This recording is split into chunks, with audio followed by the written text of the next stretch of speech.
دوستوں، اسلام میں جو شخص مسلمان ہوتا تھا وہ اپنے اسلام کو جہاں تک ہو سکتا تھا چھپا کر رکھتا تھا، کیونکہ حضور پاک صلی اللہ علیہ وسلم کی طرف سے بھی اس وجہ سے کہ ان کو کافروں سے تکلیف نہ پہنچے چھپانے کا حکم ہوتا تھا۔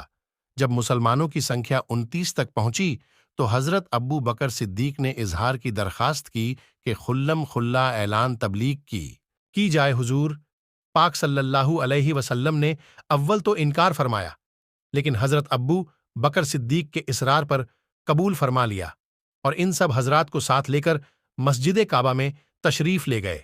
حضرت ابو بکر صدیق نے تبلیغی خطبہ شروع کیا۔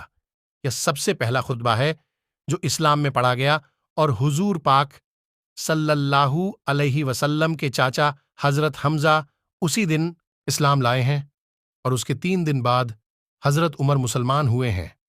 خطبہ کا شروع ہونا تھا کہ چاروں طرف سے کافر مسلمانوں پر ٹوٹ پڑے۔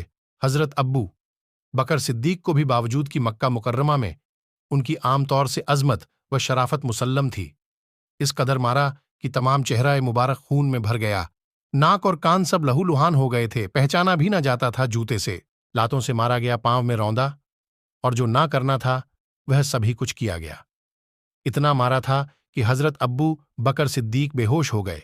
بنو تیم یعنی حضرت ابو بکر صدیق کے قبیلے کے لوگوں کو خبر ہوئی، وہ وہاں سے اٹھا کر لائے تھے۔ کسی کو بھی اس میں یقین تردد نہ تھا کہ حضرت ابو بکر صدیق اس وحشیانہ حملے سے زندہ نہ بچ سکیں گے۔ بنو تیم مسجد میں آئے اور اعلان کیا کہ حضرت ابو بکر کی اگر اس حادثے میں وفات ہو گئی تو ہم لوگ ان کے بدلے میں عتبہ بن ربیہ کو قتل کریں گے۔ عتبہ نے حضرت صدیقی کے مارنے میں بہت زیادہ بے رحمی کا اظہار کیا تھا۔ شام تک حضرت ابو بکر کو بے ہوشی رہی۔ شام کو آواز دینے پر وہ بولے تو سب سے پہلا لفظ یہ تھا کہ حضور پاک صلی اللہ علیہ وسلم کا کیا حال ہے۔ لوگوں نے اس پر بہت ملامت کی کہ انہی کے ساتھ کی بدولت یہ مصیبت ان پر آئی، اور دن بھر موت کے منہ میں رہنے پر بات کی تو وہ بھی حضور پاک صلی اللہ علیہ وسلم ہی کا جذبہ، اور انہی کے لیے یہ لوگ پاس سے اٹھ کر چلے گئے کہ بد دلی بھی تھی، اور یہ بھی آخر کچھ جان باقی ہے کہ بولنے کی نوبت آئی، اور آپ کی والدہ ام خیر سے کہہ گئی کہ ان کے کھانے پینے کے لیے کسی چیز کا انتظام کر دیں۔ وہ کچھ تیار کر کے لائی اور کھانے پر اصرار کیا، مگر حضرت ابو بکر صدیق کی وہی ایک صدا تھی کہ حضور صلی اللہ علیہ وسلم کا کیا حال ہے، حضور صلی اللہ علیہ وسلم پر کیا گزری۔ ان کی والدہ نے فرمایا مجھے تو خبر نہیں کی کیا حال ہے۔ آپ نے فرمایا کہ ام جمیل حضرت عمر کی بہن کے پاس جا کر دریافت کر لو کہ کیا حال ہے۔ وہ بیچاری بیٹے کی اس حالت کو دیکھ کر بےتاب تھی کہ بیٹا کھانا کھا لے، اور وہ اس کی اس مراد کو پوری کرنے کے واسطے حضرت عمر کی بہن کے پاس گئی اور محمد صلی اللہ علیہ وسلم کا حال دریافت کیا۔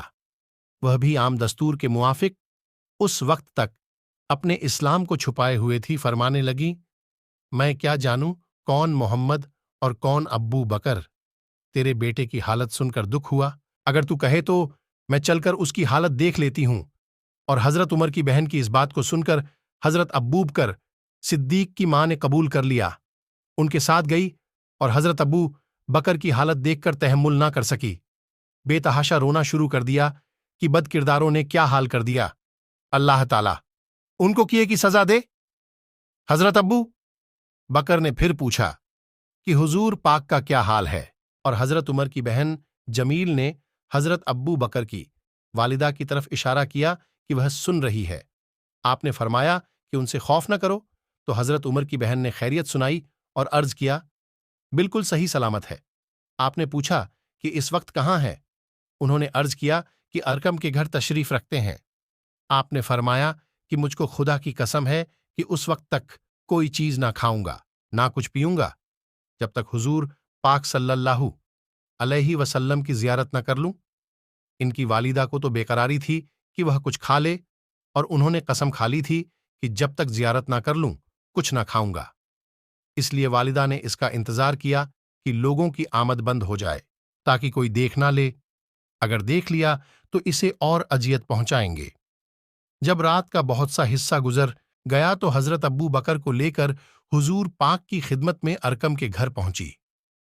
حضرت ابو بکر حضور پاک سے لپٹ گئے اور حضور پاک بھی حضرت ابو بکر سے لپٹ کر روئے، اور مسلمان بھی سب رونے لگے کہ حضرت ابو بکر کی حالت دیکھی نہیں جاتی تھی۔ اس کے بعد حضرت ابو بکر نے درخواست کی تھی کہ یہ میری والدہ ہے، آپ ان کے لیے ہدایت کی دعا بھی فرما دیں اور ان کو اسلام کی تبلیغ بھی فرمائیں۔ حضور پاک صلی اللہ علیہ وسلم نے اول تو دعا فرمائی، اس کے بعد ان کو اسلام کی تعلیم دی۔ حضرت ابو بکر صدیق کی والدہ بھی اس وقت مسلمان ہو گئی، اور محبت کے دعوے کرنے والے سینکڑوں لوگ ہوتے ہیں۔ اصل محبت وہی ہے جو مصیبت اور تکلیف کے وقت بھی باقی رہتی ہے، اور اس سے پتہ چلتا ہے حضور پاک سے حضرت ابو بکر کی محبت کا